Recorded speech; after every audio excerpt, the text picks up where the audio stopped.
So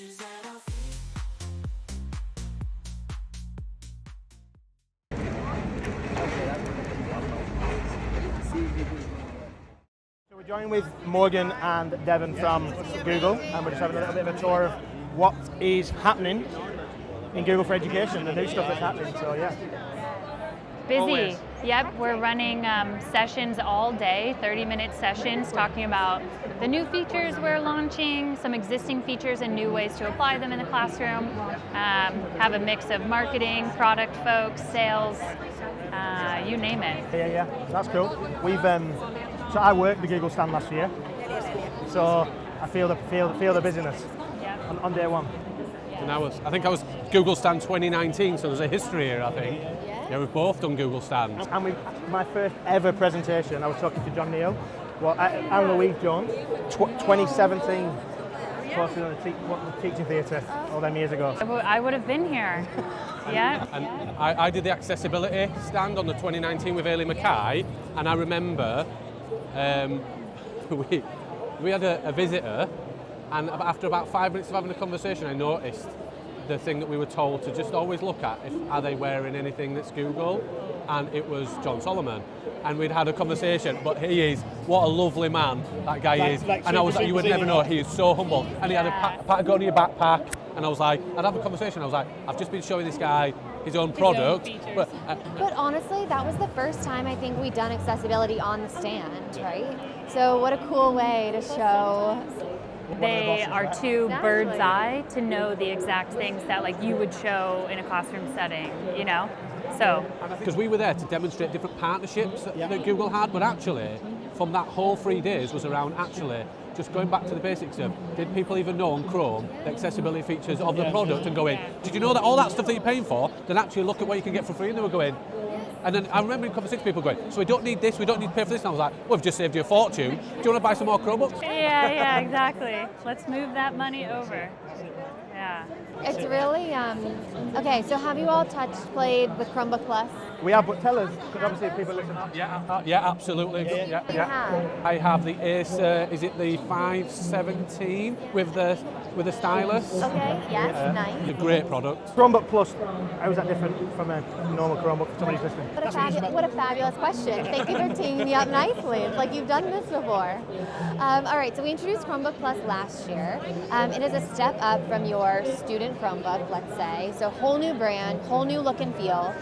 These devices have 2 times more power, memory, and storage. So, you know, for lasting long in the classroom, etc. They also just feel sleeker and lighter. So if you feel this, we're looking at an Acer Chromebook Plus Spin 714. This is one of our newer devices. It's also still one of those convertible, right? So you can hold it in tablet mode as you're walking around the classroom, tent it up to view something if other people are there. So you still get those features that you know and love on a Chromebook. This one I think is maybe the Samsung Galaxy Chromebook Plus. I have this one now. I love it. You can see there's a separate number trackpad on there as well. So you can. Oh, that's cool. Yeah, there's a number trackpad on that one. And also the power of that. If you go back to Chrome Unboxed and the website, and I know that people don't talk about Chrome Unboxed, but we did a quick test on that. I was with XMA yesterday, and we were having that conversation with Nick, and we were looking at that, and that came up at like a 90,000 score on this, and it's a metric in terms of its power. Oh wow! I was like, I've never seen anything at 90. That's amazing. Yeah, I was like, wow. Okay, so I want to just show you some of the features that are in Chromebook Plus. Okay, so you've heard of Screencast probably, right? Yep. So Screencast, another built-in app on Chromebooks. You're getting the whole tutorial here, but you can actually create these videos. You can record yourself anywhere on the screen, right? I can say, okay, here I'm going to do a little tutorial about Google Classroom. Okay, great, done. You can have all your little annotation tools here. Of course, touch screen, so I'm going to point here. Teachers maybe don't know how to outline a lesson plan, etc. Let's say I'm doing a little PD. Okay, my screencast is uploading, then you can actually go in there and do kind of transcription, translation, all of the above. But that's not what's as interesting about Chromebook Plus. So let's see. Sometimes this works for me, sometimes it doesn't. Okay. As we're looking at this, you're tying it into Gemini, right? Exactly. So here, I just right-clicked and you have Help Me Read. Yep. So have you used Help Me Read, Help Me Write, etc. Yep, before? yep. Nice. You already know, right? So we're meeting you where you are in your workflow. So the Gemini app, fabulous, right? But when you have Help Me Read or Help Me Write, as you're going throughout your workflow on the OS, it's actually meeting you where you are. So the exciting thing from our point of view is that a lot of the AI type tools that we hear people talking about, which are wonderful, and they're all, there's lots of really great features that help students, teachers, leaders. But what we're seeing with Gemini is that within the apps that you're already in, is how do you supercharge that? How do you make that an efficient workflow? And it feels like we're not just having to go out somewhere else.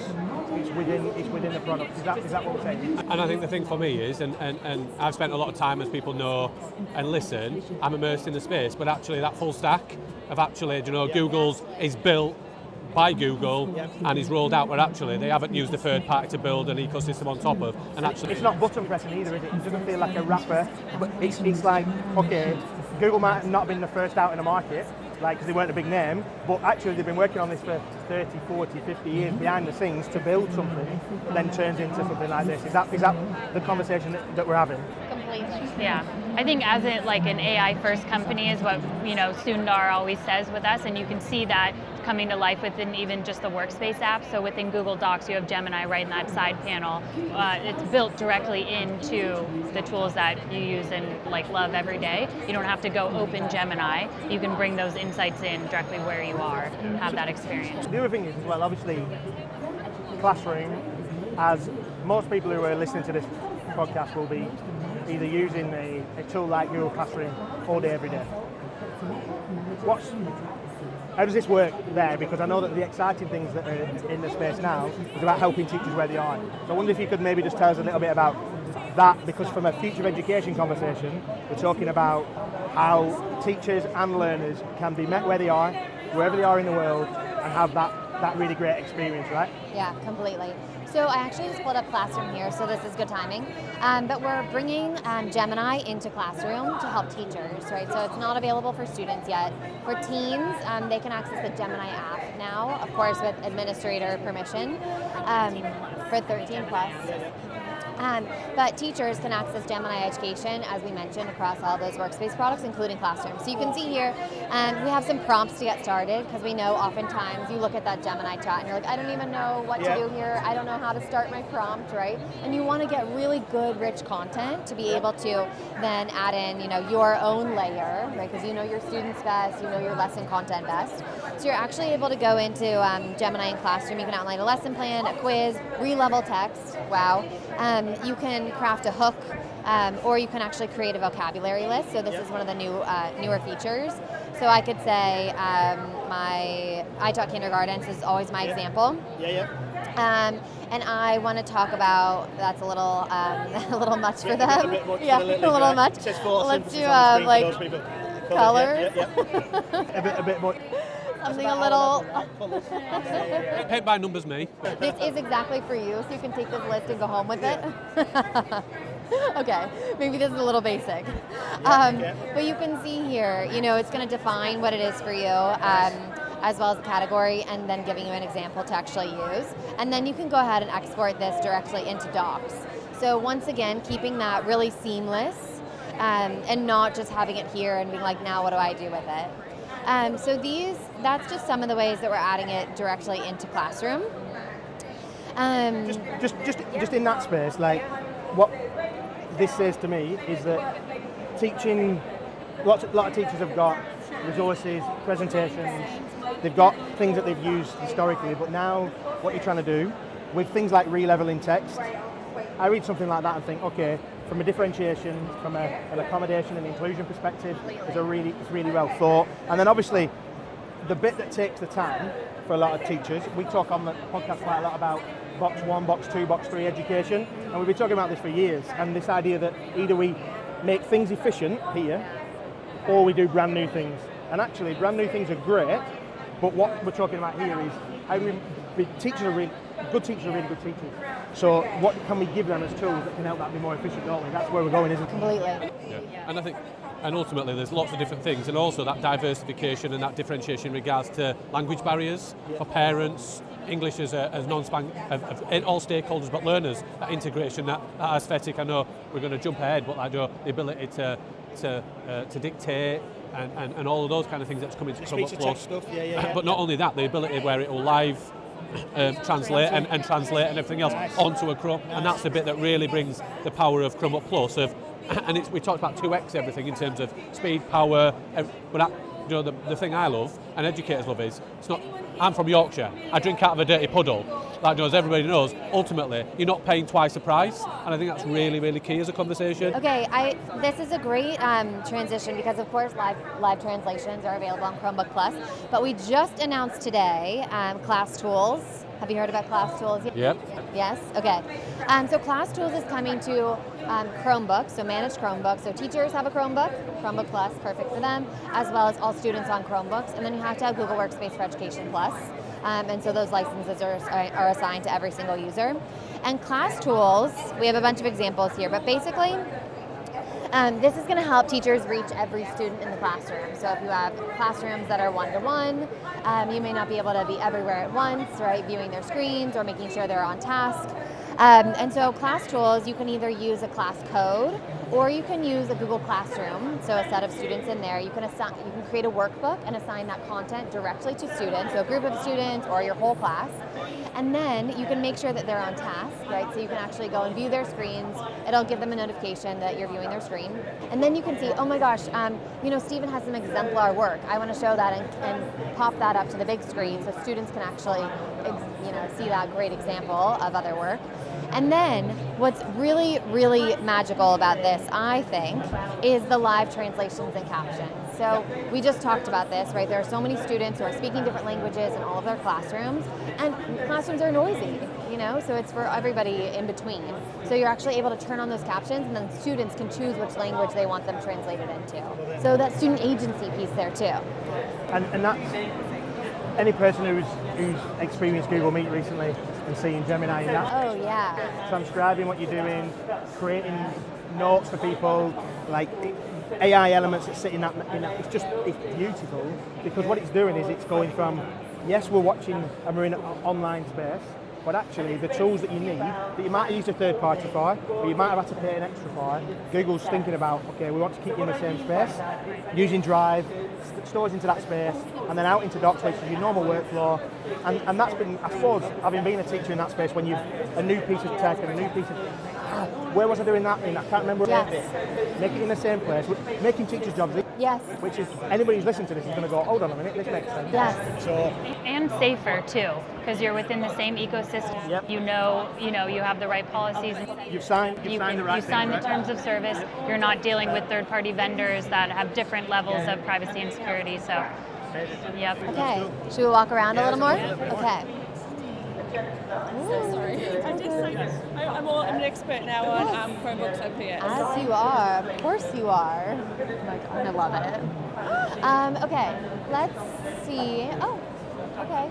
Yeah, this is, app licensing. Yep. Yes, so basically, admins are provisioning and managing so many apps. We made it easier to do at scale within Google Admin Console. And Canva is one of our newest partners here, which we're hearing a lot of love from because everybody loves Canva, including myself.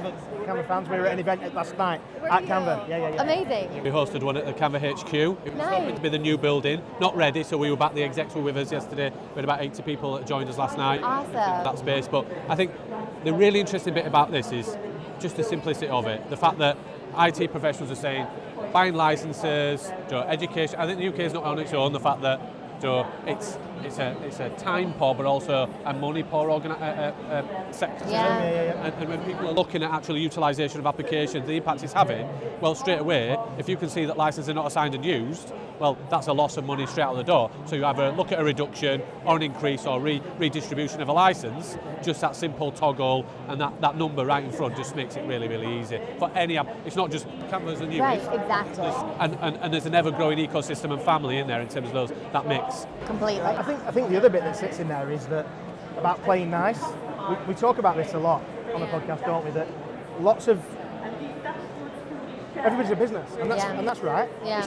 We're not talking about doing everything for free. Right. We've got to make things work. Of course. But when we play nice and make it so that if you're in that space and you're using that device, you can still use our products. But if you're already in that system and you've already got things in Canva, you've already got things in wherever else, we'll play nice and talk together. And that's what we're talking about, because we're seeing the broader conversation here is about how do we make this easier for educators. Yep. It's a tough job.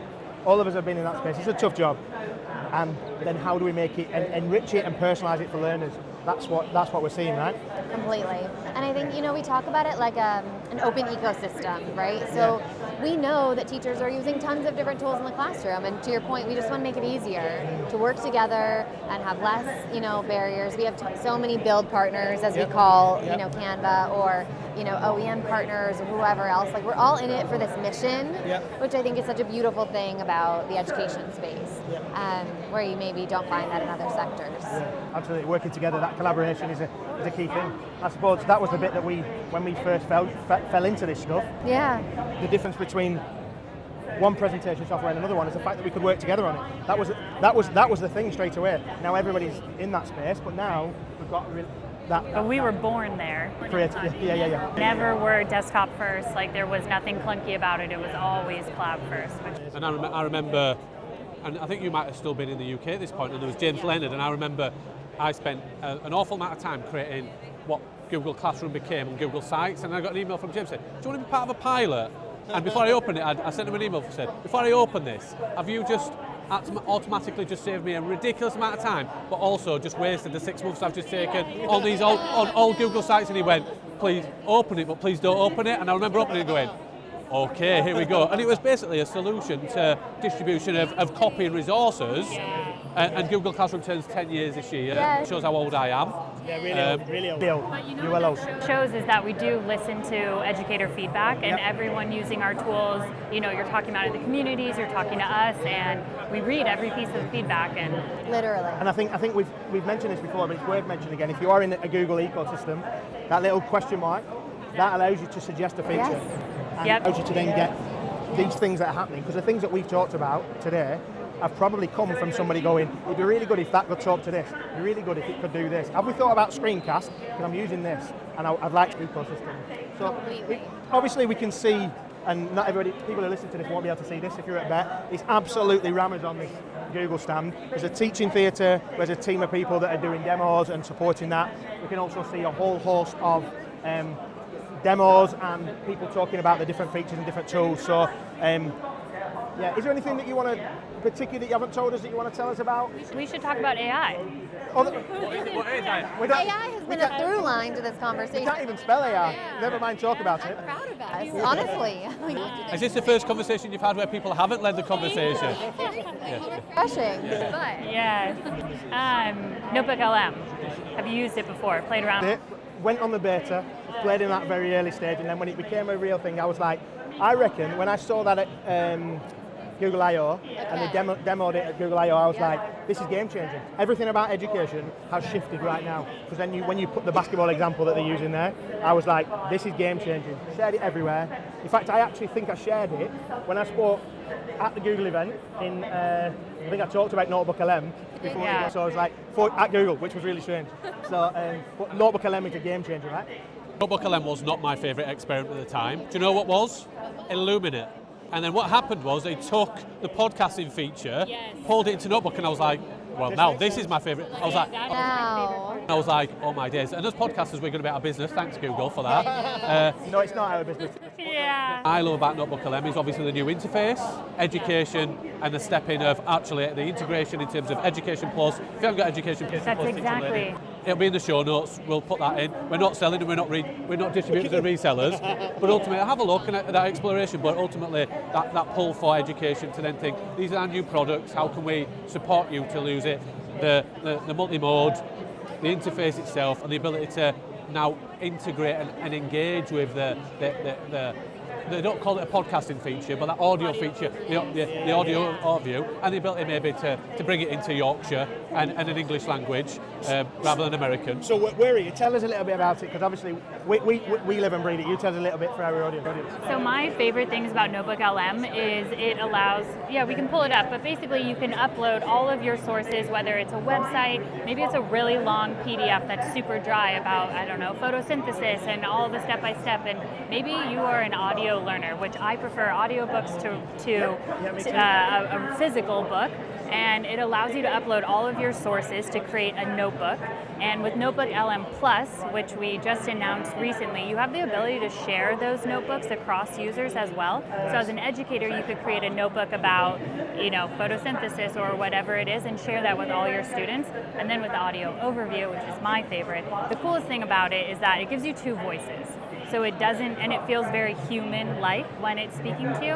And that's how I prefer to digest information. And so, that's one of my favorite parts. And you can ask it questions. That's the bit, right? Yeah, you can query it, and it will actually also cite which source it pulled the answer from. So there's no concept of hallucination or the model giving you a random answer that doesn't make sense. It pulls directly from your sources. You can create study guides, lesson plans, quizzes, you name it. Well, the exciting thing there is the fact that it's creating from your resources. Yes. Then you can play around with that and get different resources from that. So the AI is generating that, so it's saving you time.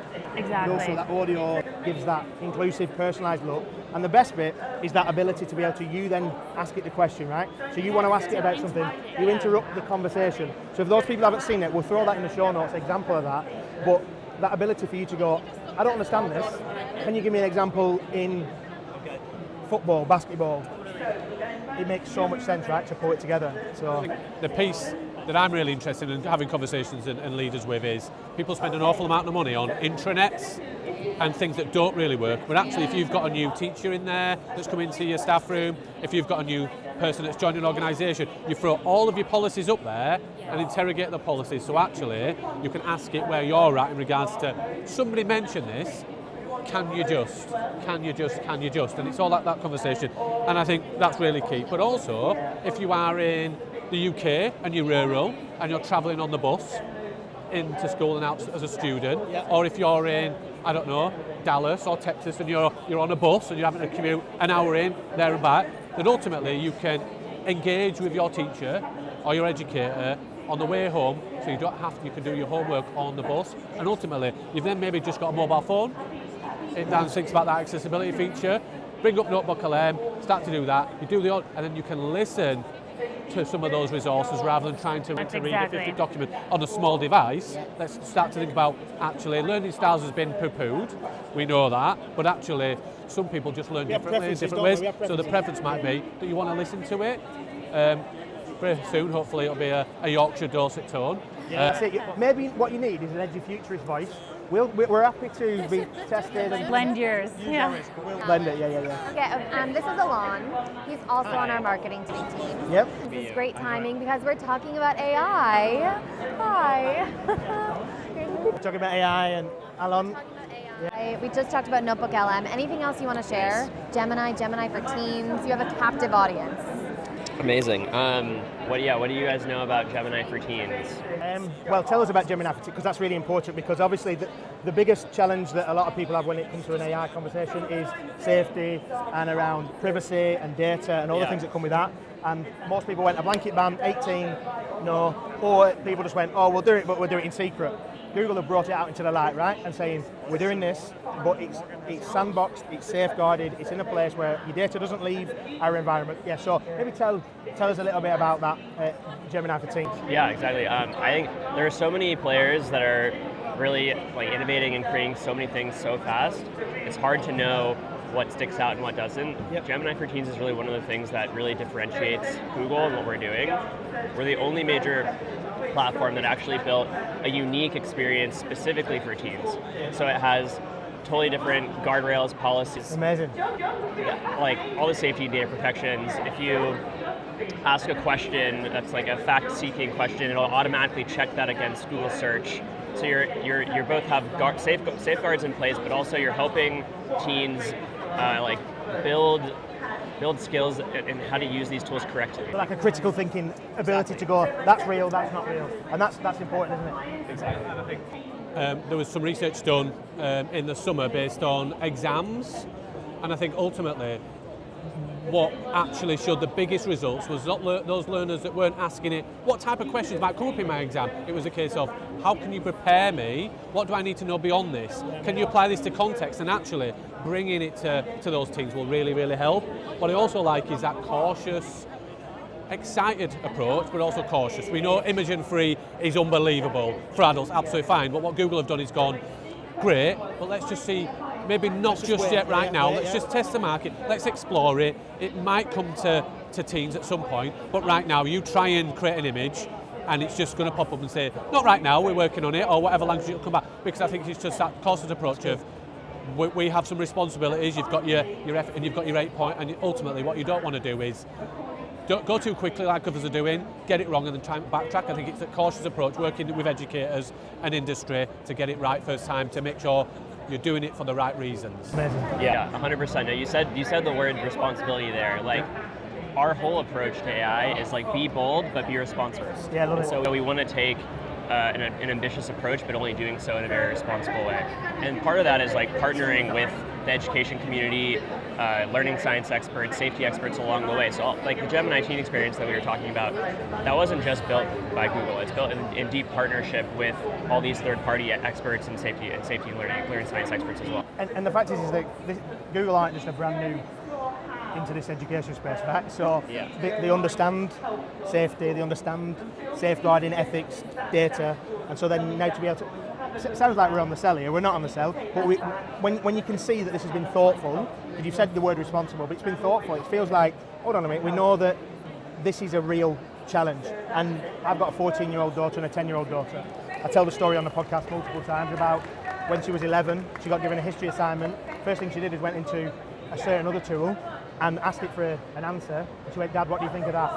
And I'm like, okay, well, what the teacher, Dad, can then ask the question. But most teens at home haven't got a parent that's going to ask that question, haven't got somebody that's going to check in, that they're not seeing things that they shouldn't see or whatever else. So to be able to then have a place where they can learn this, we understand that there's a strong political debate around mobile phones, young people, all that, and we understand that, and we've talked about it a lot. But actually this is about responsible use, and you're talking about responsible use, you're thinking about how do we train young people to make wise decisions rather than make the decision for them, which is a no or a yes, and then it just makes it safer, right? Or safer. Never going to be fully safe, safer. Yeah. You started to touch on like the equity angle there, which is another really important piece, where it's like, sure, like some students are in a school setting where there's one teacher to every 10 students, but some it's one teacher to every 50 students. Yep. So, being able to like turn to a tool like Gemini or some other generative AI tool that gets sort of that feedback in real time, super helpful. It can really like equal the playing field for learning. Well, if you're here and you get to hear this, or if you're listening afterwards, this is a pretty epic space. It's been a wonderful conversation. I know that the team that are here are actively looking for feedback. So we talked about feedback before, but also the key bit is we're working with educators. So that's what we've heard you say, working with educators to make this a product that works. So Morgan, Devan, Alon, thank you so much for joining us on the podcast. Looking forward to seeing what comes next in Google for Education. Thank you. Thank you. So we're here at the Sen Theatre. We've got 3 guests in this snippet. Just give us a little introduction to who you are, and then we can talk about what you've been talking about today already. Daniel. So I'm founder and chair of the International Forum of Inclusion Practitioners, and we're very fortunate to have the IFIP Inclusion Theatre downstairs at BETT we have events happening throughout Thursday and Friday. We're an organisation which brings together inclusion practitioners in 138 countries, and we're partnered with organisations like the G20 and UNESCO and lots of different organisations and governments, and we're trying to support inclusion all over the world. And I'm really delighted to be here and to introduce you to a couple of my friends. Yeah, tell us a little bit about you, Ben. Thanks very much, Dan. Nice to meet you guys, Steve and Ben. I'm Ben Levy. I'm CEO, founder of Magic Lessons, and I'm a psychologist, and I use magic to help teachers improve the performance of all of their pupils every lesson. Nice. And Joanna. So my name is Joanna Gibbs. I'm the founder and director of a company called Sensational Tutors. I established the company almost 8 years ago. We work with 140 specialist teachers throughout the UK. We work with lots of local authorities, schools, colleges and private families. And we may well be looking to go international as well because of the demand. We're also looking into creating a training academy for teachers and for tutors. amazing. Yeah, and I think just starting at that point, when linking into like UNESCO and some of the core principles of just, we were at an event earlier this week talking about that, ultimately what the fundamentals of education are and really what the purpose of education is, and the purpose of education is just to help support learning. And people always say, oh, it's to prepare people for work. It's like, and Ben, last night we were at an event we hosted at Canva last night, and it was that conversation around, actually, it's not just about work. Some people will never step into work, but actually, what about the whole developing education and lifelong in terms of just preparing those people just for what is now, and also just happiness and understanding and family and relationships and all of the big picture stuff that is just not just we deliver education to prepare people for the world of work. So what does yours look like in terms of that inclusion piece to access to education and making sure that it's a relevant bit as tech evolves and all of the new AI conversations all go? How do we step back into just making sure that it's appropriate and everybody's considering? Yeah, you start. So the young people that we work with, some of them are very complex. So some are non-speaking, cerebral palsy. So in terms of those individuals, education looks very differently. They will never, unfortunately, be able to work in the way that we may be working ourselves. So when it comes to education for them, it can be just the ability to communicate, engage with individuals. I have a tutor at the moment who's working with a young person who's 24 using eye gaze. The eye gaze, unfortunately, technology around that is not as successful as it should be. There's lots of glitches and therefore there's lots of frustration for this young person.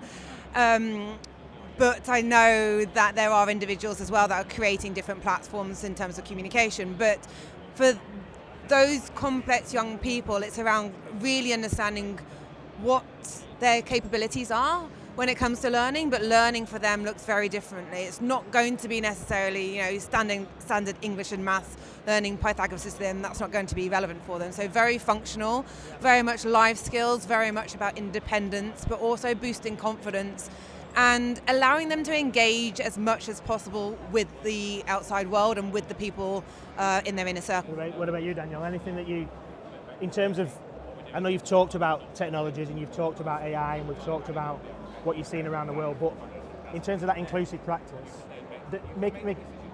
we know that those of us who are in this space, Universal Design for Learning, UDL as a principles, we know that should be, but it's not part and parcel of what most people do. They don't think about everybody, and you're creating something and then feeling like you've got to dumb it down, make it simple, but that's not the principles that you work on, is it? Maybe tell us a little bit about why you do what you do in terms of the support around the world. So I think one of the challenges which we have is that we've evolved our understanding, but through language that is quite limiting around. Even SEN itself is quite a limiting phrase.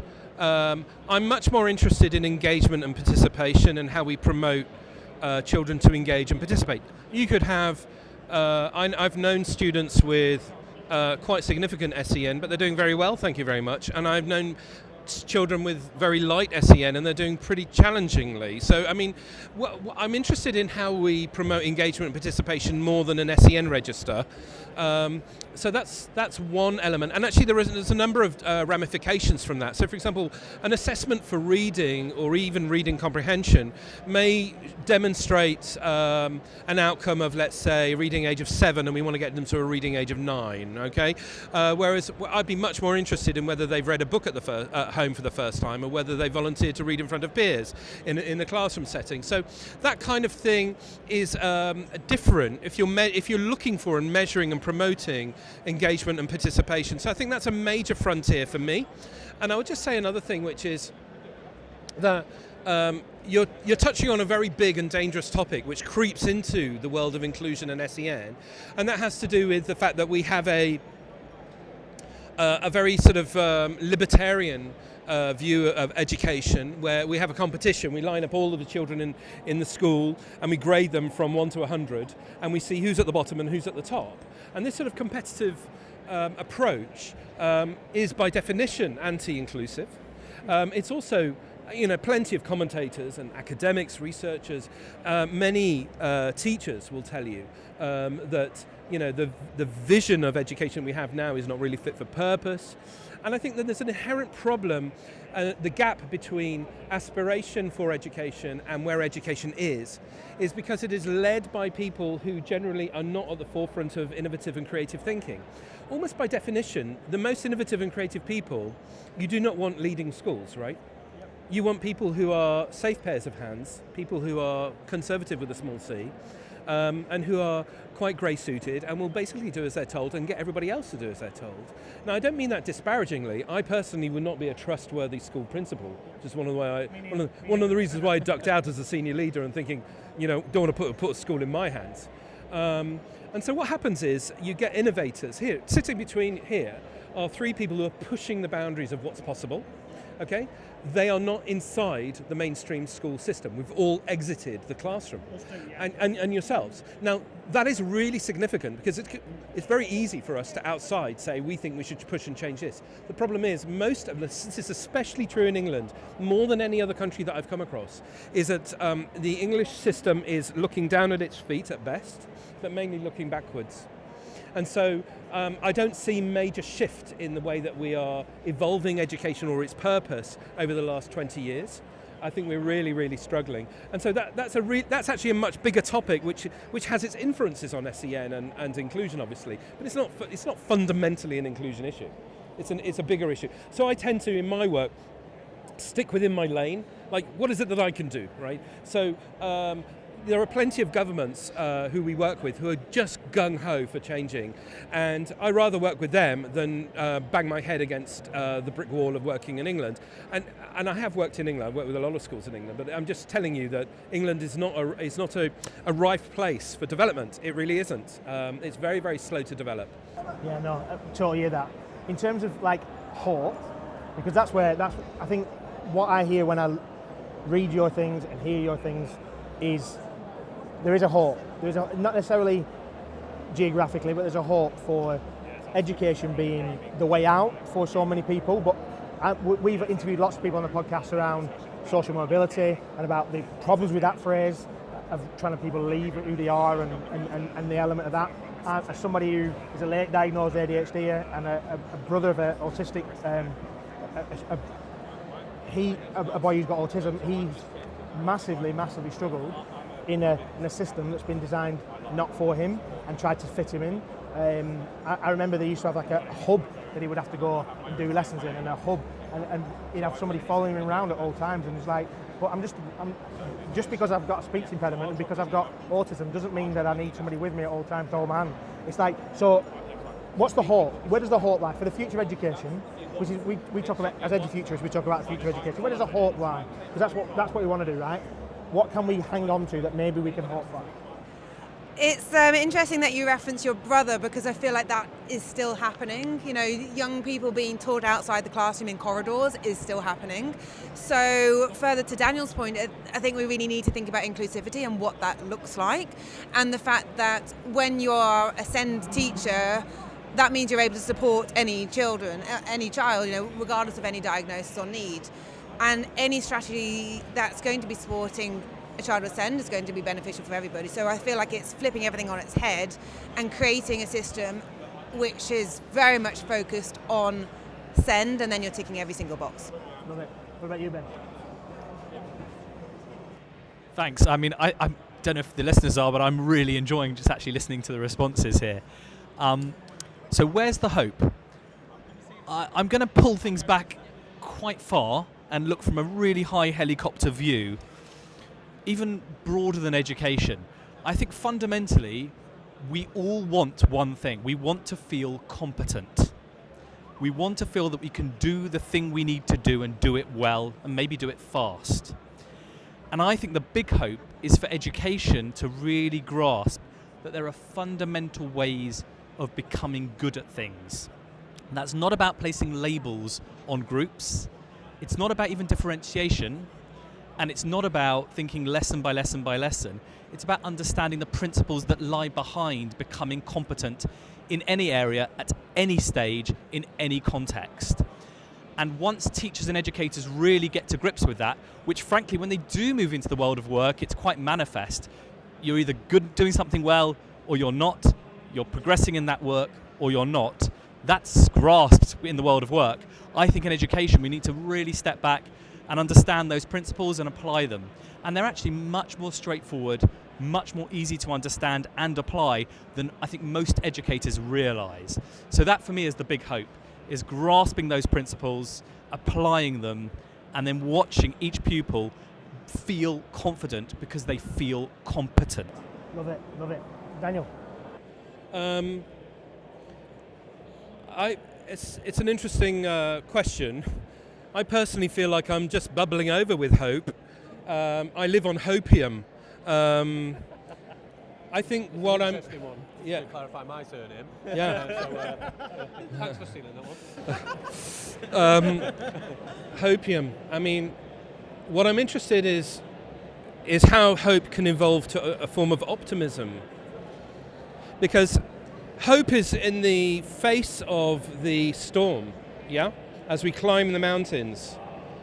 There's no way that Joanna could do sensational tutors without hope. But how does that become optimism? That we're finally getting somewhere, we're finally seeing changes.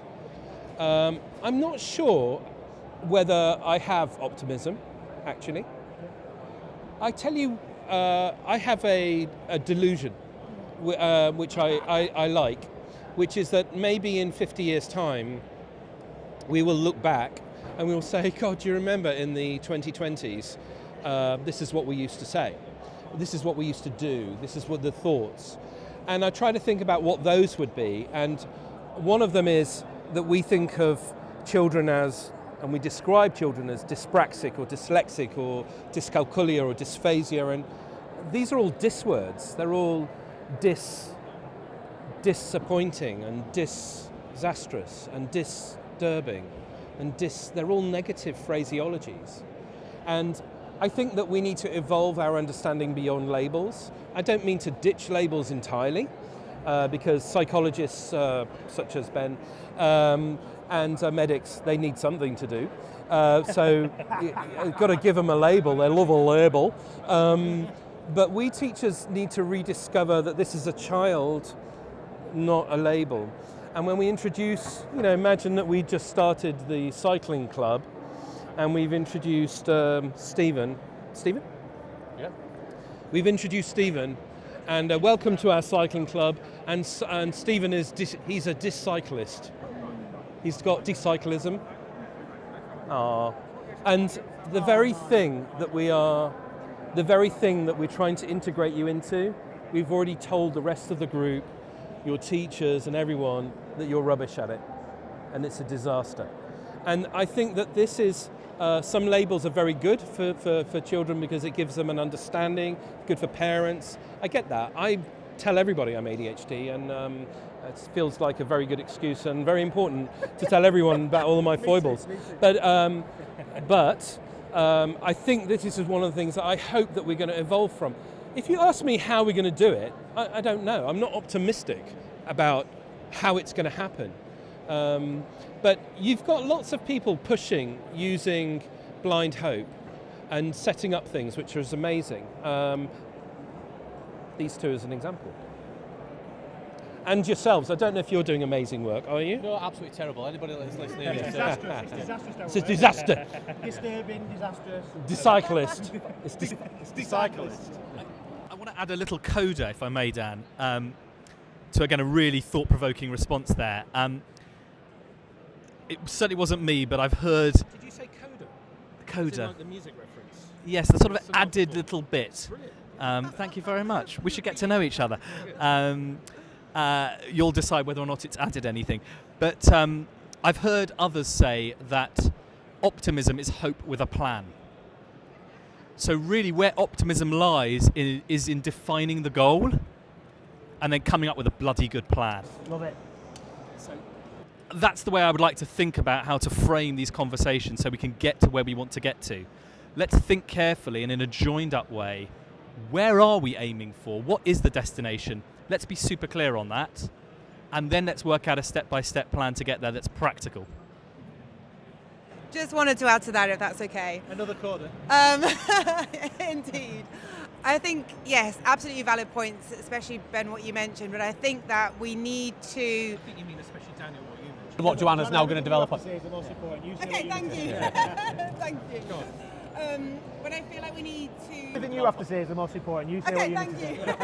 Thank you. But I feel like we need to have those opportunities to create the strategies and implement them. I know you were talking about building confidence and that being one of the stepping stones, but I feel like we need to break down these bigger ideas, put things in place, internalize some of that confidence to be able to then influence us when it comes to the next steps so that we are creating our vision. Yes, I feel like we need to have this amazing final point, this vision that we want to get to, but putting steps in place along the way so and that we... something there just in passing, which is so critical, which I felt in education. I felt that all the way through, which is breathing space. Yep. It's too important to just get going. You have to stop, breathe, look at the bigger picture, plan it out, work out where we're going. We rush too much, and we are busy fools. We need to stop, breathe, and work it out. Love it. You just need to sit around in a huddle and find more space at these technologies. Well, as you come to BETT and everything else, it is very hustle and bustle. It makes me feel like just London generally on the underground. Everybody's just a worker drone. I'm a northern guy, so I'll say thank you and I'll smile at everybody. But we need to get these bits of learning. We talked about the purpose of learning and education. Well, actually, it's just a learning, and that happens in many different guises. So, Joanna, Ben, Daniel, thank you for joining us on the Edufuturists podcast at BETT. Pleasure. And we'll speak again very, very soon. Well, it's wonderful to be at the BETT Esports arena, which has just seemed to grow year after year after year, and we are joined by Kalam. Kalam, tell us a little bit about you and your role. Brilliant, thank you. So, welcome to the Esports Theatre. So my role is Head of Education at British Esports Federation. We're the national body for esports in the United Kingdom, and we started our education programmes really back in 2017, 2018, and that was all initially around how can we create teams, tournaments, competitions to allow students to represent their school, represent their college. A lot of those students typically, to start with, were students who'd never been part of a sporting team, drama club, music club, and for the first time were getting the opportunity to represent their school, their college, their city, their region. And then that's developed further. When we started to look at the transferable skills that were being developed, we were seeing things like teamwork, communication, strategic thinking, the ability to react under pressure, to analyse data that had this real educational value. So the next step from there was then we introduced our education programmes in 2020 that we launched with Pearson. We've now had over 15,000 students that have studied those programmes, and they range from level 2 courses equivalent to GCSEs right up to 3 A-level equivalencies. And I think one of the things that's really important that we address is there can often be a misconception around a video game, and this is often, are these just kids playing games? But actually that's the hook, that's the vehicle, that's the passion.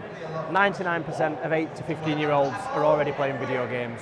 So how can we hook into that passion to develop confidence, develop those skills, but then if we can link that to academia through these courses, we're then developing key knowledge in areas like business and in sport and in digital, in health and well-being, to think about how do we arrange and organise tournaments and competitions and work in this esports industry and the wider ecosystem. And you've touched upon that, Kalam, but do you think that your organisation and those skills beyond just that academia is the way that you are supporting young people with a future beyond just education pathways and knowledge retention? 100%. I think it's when we first started creating the programmes, the challenge that we set ourselves was how can we create education programmes that teach the skills for the jobs that don't exist yet?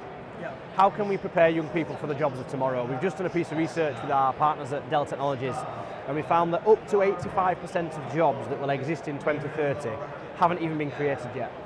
So how are we supporting our young people in classrooms to move towards those roles and to move towards those careers?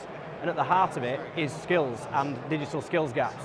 We know we've got digital skills gaps in the United Kingdom. We know that we've got skills shortages linked to things like local skills improvement plans.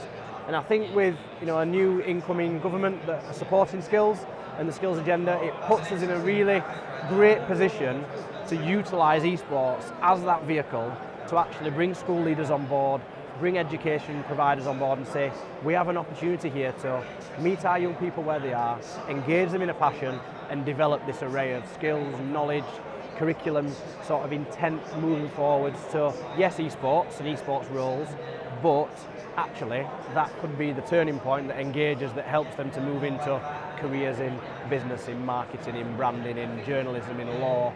And it's careers and it's life, right? So we know that we're having this conversation about how we're developing skills for life. So you've mentioned a few there about critical thinking, the ability to collaborate, organise, to communicate effectively.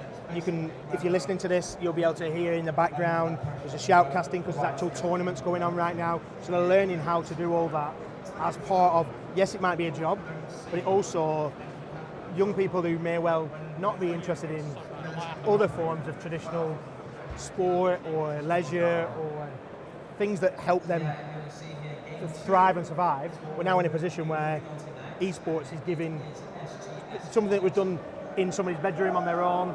Now we're talking about bringing that into a collaborative space, right? 100%. I think there's the first part that is, it's even when they're in the bedrooms now, it's parents even understanding that they're not on their own, they're online, they're connected, they're in teams, they're learning to win, lose, and they're learning to collaborate.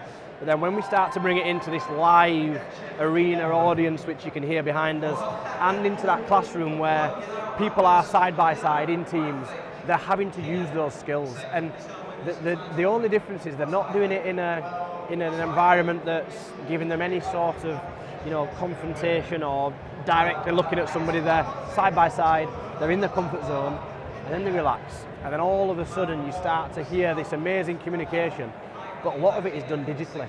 So we're able to use that technology where you might have a student raise their hand in a classroom that would normally have to speak to a teacher and say that I'm struggling with something, but actually they're online at the same time that they're in the lesson and the kid at the other end of the classroom is helping them. And as a teacher now, we're moving away from this teacher at the front of the classroom, font of all knowledge, to how can we facilitate, how can we draw on the expertise of these young people that know all about this area, and our job is to help them with the knowledge, help them with the skills, help them with the confidence, and direct that and channel that into next steps, career opportunities. But yeah, what you can hear behind us, this is for students by students, so you've got university students volunteering, running tournaments, doing all of the admin, and actually shoutcasting and commentating, and then you've got the teams themselves that are actually taking part and having to work as a team to try and win. Yeah, and I know you've touched on that, but I think, do you see that as the future of education then, in terms of that student-led learning, that autonomy, that bit where actually previous students are coming back in, maybe a second year of a BTEC's coming to help their first years and beyond and beyond? Do you think that is, rather than just that word teacher, maybe has to evolve a little bit to, and should have evolved to, supporting and facilitating and coaching rather than just knowledge, information and giving?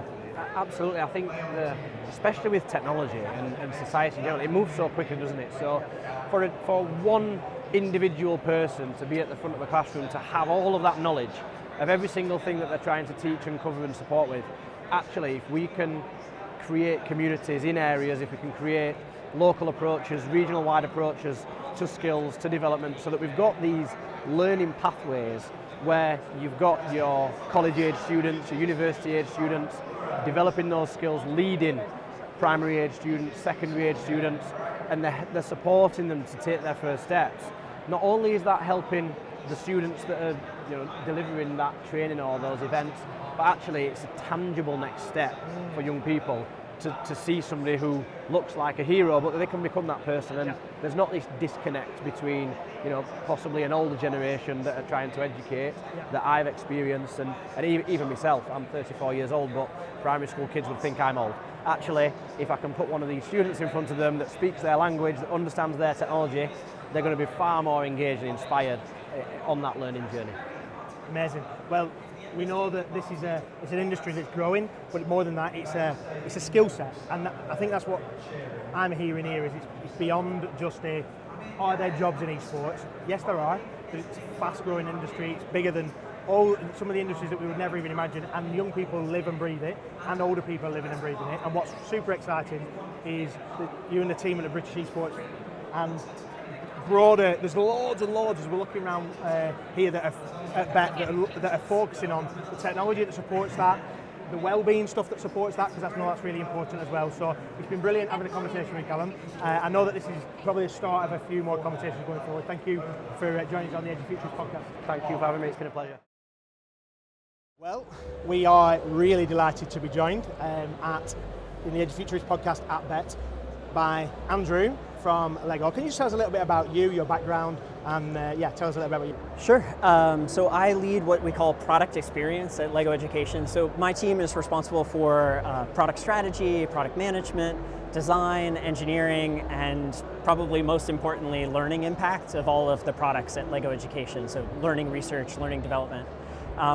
My background is kind of a little bit odd. I came to the Lego group from MIT, where I was a research scientist and I co-directed a project called Scratch, which is a programming language for kids, which I did for many years. And lots of our listeners will be very, very familiar with Scratch. Okay, all right, well that's nice. And then I've done all sorts of different things in the space, from starting makerspaces and kids after school programs to working with Google on things like teachable machines, like all sorts of stuff in this space for many years. It sounds awesome, and I've just listened to your wonderful presentation about how Lego is transforming how education works, but doing it alongside teachers and thinking around some of the new things that you're talking around in terms of the science curriculum and how Lego is supporting it, and has been doing that for a long time, right? But the new launches that you've got at BETT this week, can you tell us a little bit about how that's like transforming what you think education could look like? Well, to simplify it like as much as possible, right? So,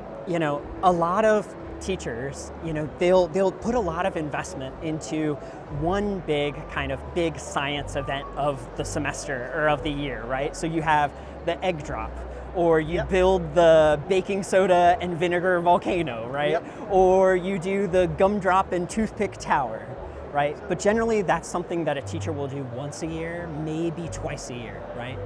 What if you could do that as a teacher every other week, right? That's what we've built, is a way to do that, and do that in a way that makes the learning really clear, really concrete, measurable, efficacious. Like we've tried to connect those things in a really powerful way, because so many teachers, you want to be the teacher that does the egg drop, but you don't have time, right? It's really difficult to do that, much less do that many times in a year.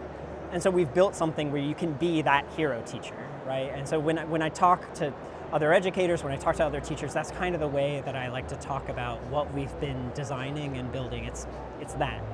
Do you know, listening to what you were talking about there, you're asking people to come back to being their 7-year-old self. What were they interested in? What did they love? What did they enjoy doing? You were talking about your fascination with planets and all the cool stuff with that. And I think about 7-year-old Ben who just loved football. Exactly. Soccer, just getting dirty and being out with the lads, fighting and martial arts. And I was that. And interestingly, education taught me I needed to be in roles and I need to do a certain set. And as neurodiverse, recently diagnosed neurodiverse in that space, now you're starting to understand, actually, if we could create a curriculum where the future is in their hands, and that phrase that Lego are talking about here at BETT is wonderful, that these young people is tactile, and you got us actually doing that, not to the presentation, right? You're doing the tactile future in their hands, it's literally in their physical hands. I think that's one of the biggest things, is kids need to see themselves. I was the weird kid collecting bugs. My sister was super into sports. My brother was super into bikes.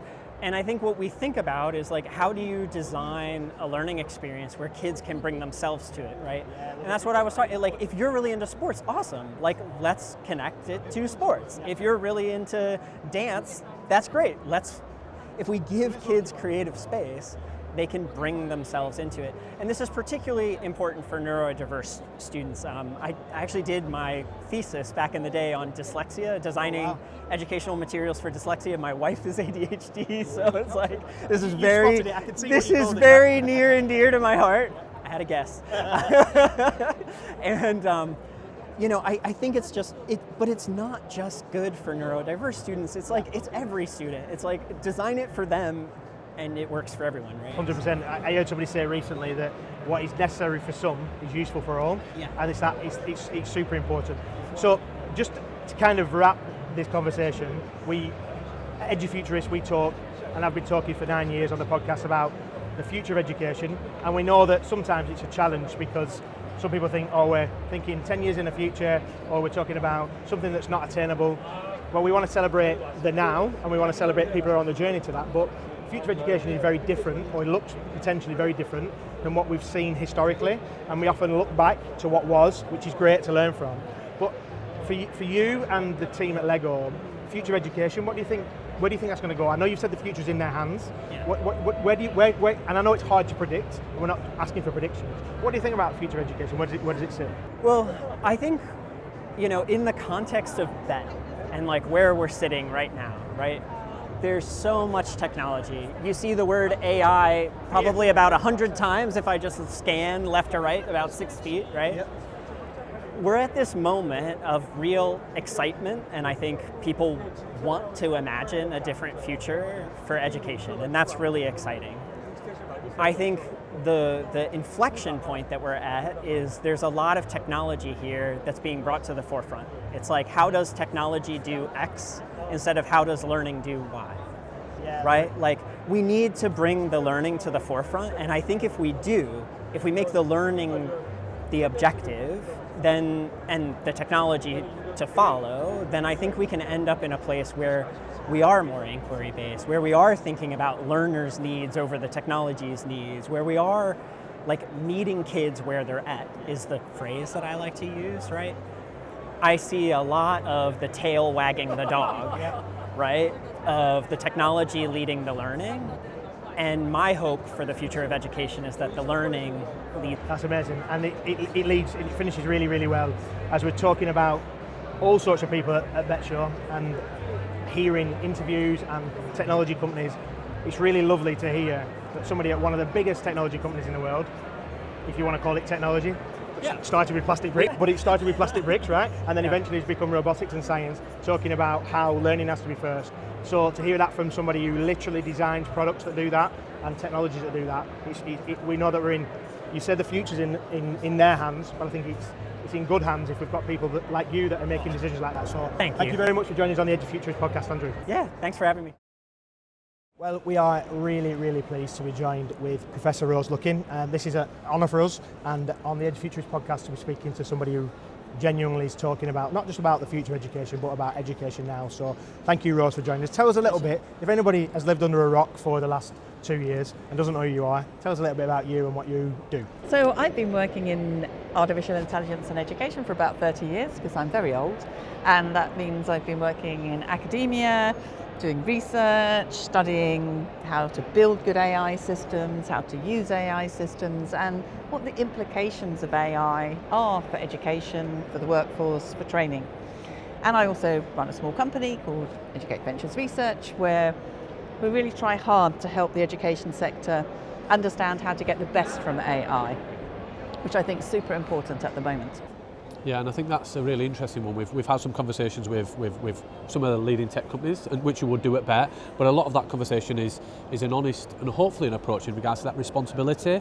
That last night when we had a panel event at Canva, and it was all a conversation around actually what we want to do is secure the future of our young people, but also make sure that it's secure and it's a step in and it's really considered. And I think as you rush forward, some people will really extend and accelerate what some people would, and it's that, and I think a lot of your work is actually that considered approach and thinking of, well, absolutely brilliant, but what does that mean? What does that look like? And also, how do we need to consider it? And maybe just a point on that, if you wouldn't mind. Interestingly, I'm doing a talk tomorrow morning, and it's called Learn Fast, Act More Slowly, because I think that's exactly what we've got to do.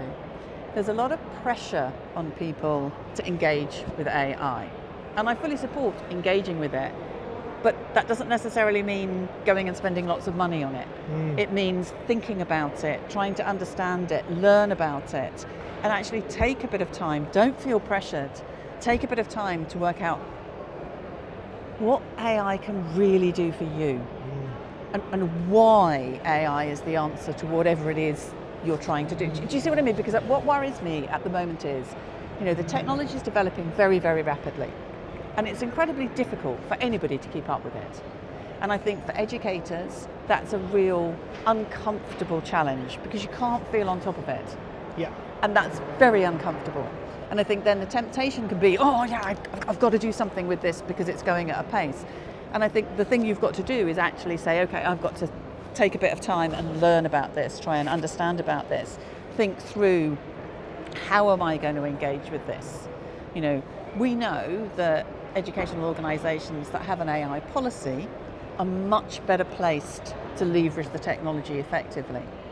We know that organisations that are engaging staff in conversations and bringing them along and trying to encourage them to be honest about what they're doing with AI, if they are trying it rather than hiding it, are in a better position to really get to grips with the technology, because learning together is a key part of the process of actually getting to a point where you can make a wise decision about, okay, I now feel I understand enough, I think we're going to try this. And what's really powerful in hearing what you say, I heard you speak at the Next Gen Assessment Conference. I know you were wired in because of crazy training, right? And what ties to that is it's really hard to measure things that are moving really fast. Very. And we talked about treasuring what you measure and measuring your treasure and what really matters.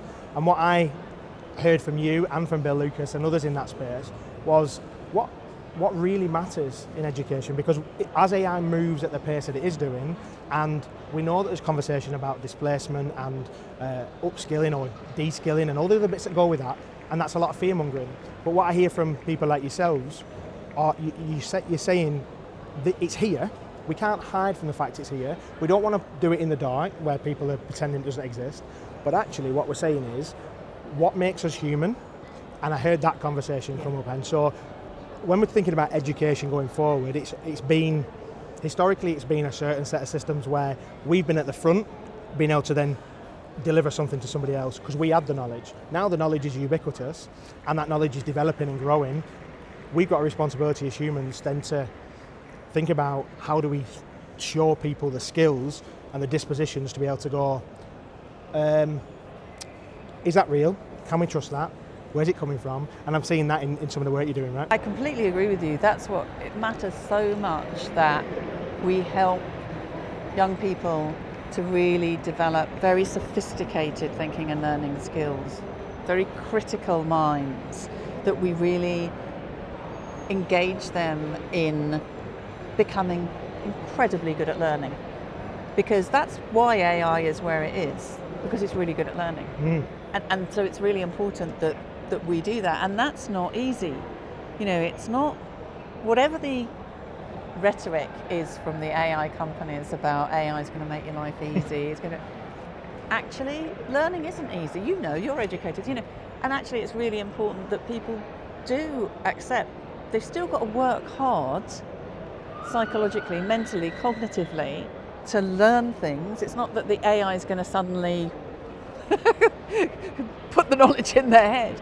So being really good at learning and understanding what it means to be a good learner and understanding about yourself as a learner becomes supremely important. And I think it's that creation of that space, and I think it's that autonomy and that psychological safety where the system at the top, the awarding bodies, the government and everything else has to really look and evaluate what is education, what is the purpose of education, and maybe not redefining it, but just going back to what the true flat definition potentially is. But then that holistic education point where you look at it and you think, and we talk about the world of human intelligence in the world of artificial intelligence, as that accelerates really quickly, the focus on, we're not saying it's skills or knowledge. What we're saying is actually knowledge is really important so that you can have an understanding whether the information that AI is providing is correct, but ultimately those skills, those communications, those critical thinking bits, it's a and. Yes.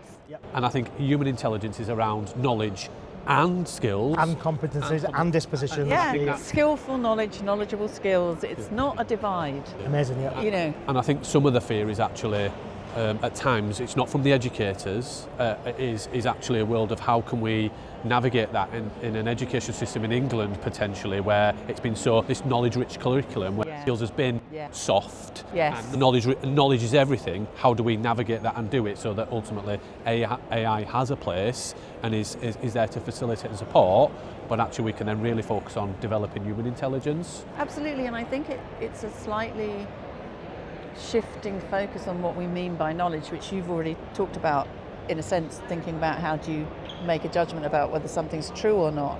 So it's not just learning a subject area, it's about being able to think critically about that subject area, being able to think, okay, if I'm being told this alleged fact about something in physics or something in biology, how do I know that's true? You know, it's those kind of things. It's that horrible,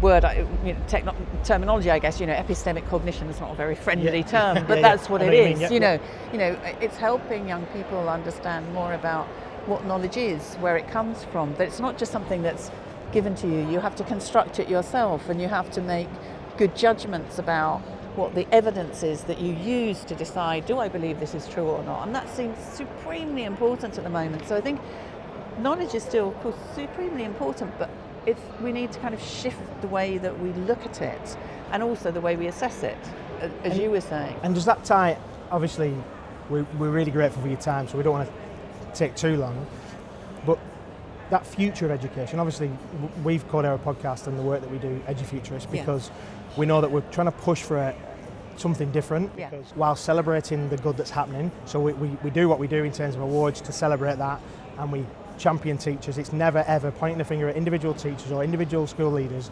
because we're in a system and a governance that's difficult and a world that's changing, so it's difficult. In fact, AI would probably say, if you're asking it to, generative AI was asking you to write an essay, it would probably say, in an ever-changing world of digital technologies, right? Yeah. So we'll probably have some emojis in there as well. It probably would. This is always a telltale sale.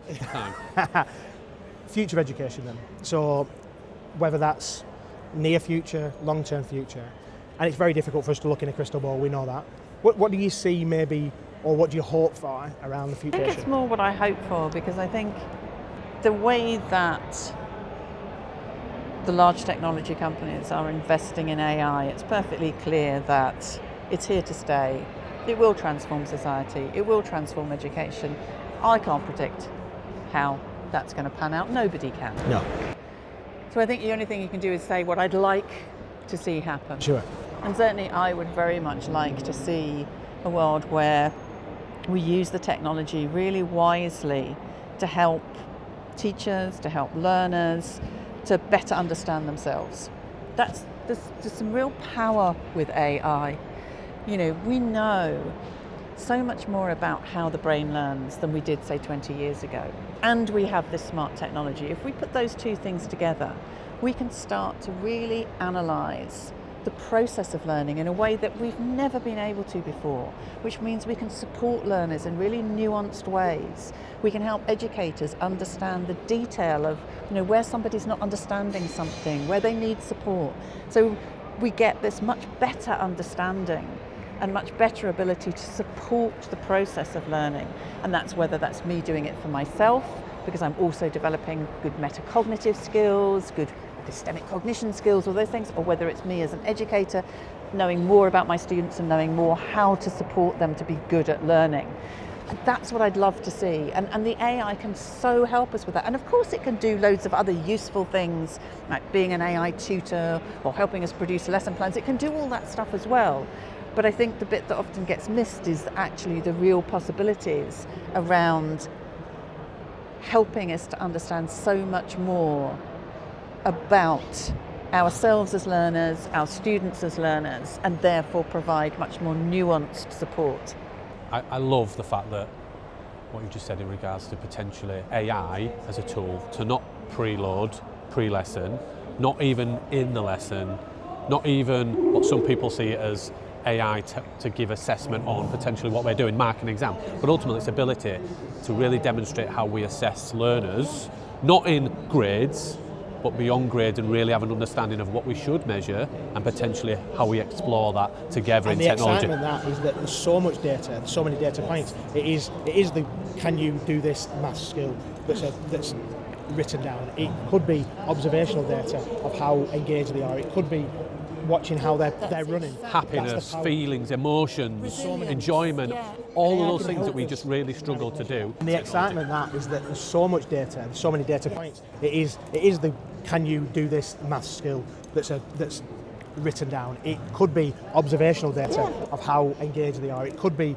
watching how they're running. Happiness, feelings, emotions, enjoyment, all of those things that we just really struggle to do. And the thing is, okay, there are lots of ethical challenges in that. You know, we have to acknowledge that. We've got to look at those and do them.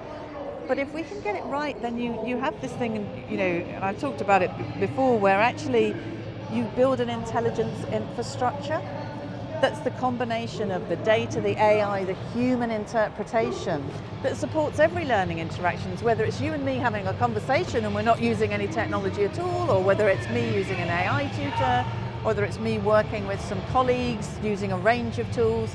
It's there like electricity powers devices. It's there to power learning. Amazing. Well, it's been an absolute pleasure to interview you, Rose. My pleasure too. And hopefully we'll be able to have more and more conversations like this. I hope so too.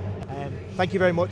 Enjoy the rest of the show. I know you've got lots and lots of engagements on. And if you're down here at BETT and you get to see this, make sure that you check out the work that Rose is doing with Educate Ventures Research, and I know you'll find her everywhere. So thanks, Rose. Thanks very much. It's a pleasure. Thank you.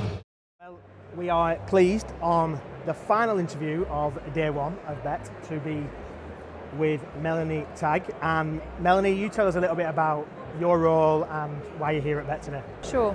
Okay, well, thank you for having me. It's a joy to be here. And I'm part of FutureSource Consulting. I head up the education team within FutureSource Consulting. We've been tracking education technology across the globe, across K-12 and higher education for around 20 years now, helping vendors and solution providers with their tech journey and their tech strategy. We also do a lot of research with IT decision makers across schools and universities, also with school leaders and also teachers, but also with students, and just talking to them about that integration of technology. It's really interesting. We, in a preload ready for BETT, we had a conversation with the BETT team and Neale and Palmer and everything else, talking about the buyer's guide. And actually one of the questions was, don't tell me how important your tech is, actually show me. And I think exactly how important your data is actually becoming for us to be able to show Absolutely. the impact of any technology is really key, because people have been at it, BETT's been going for 40 years now, yeah. And actually there's now a thing of the dancing robots have potentially subsiding a little bit, and actually what there is real tangible impact that they can either learn from others or actually see some data on. And it's not, our research has shown it's just not enough to dump the technology in. It's more about, it's far beyond the technology itself. Yeah. It's how it's used and proving, like you say, proving those learning outcomes, because it's not enough to give the teachers the devices. You have to prove that, and it's how to integrate that into the pedagogy as well. And it's become so much more.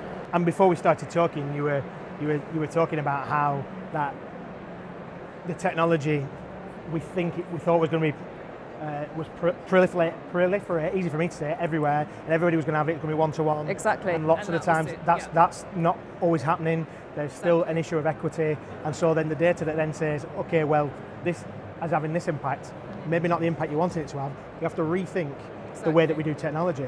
And interestingly, in that space, when you're hearing that, and you obviously work with some big global clients, and then also bringing data in that says this is the impact of what it's working, and then speaking to educators, being able to bridge that gap, I imagine that's a great privilege. It's very powerful as well, because we feel that we are managing those expectations. For example, AI, yes, it has the potential to transform education again, just like what happened in the pandemic did. But when you've got such digital inequity across the globe, in the United States you've got 90% penetration.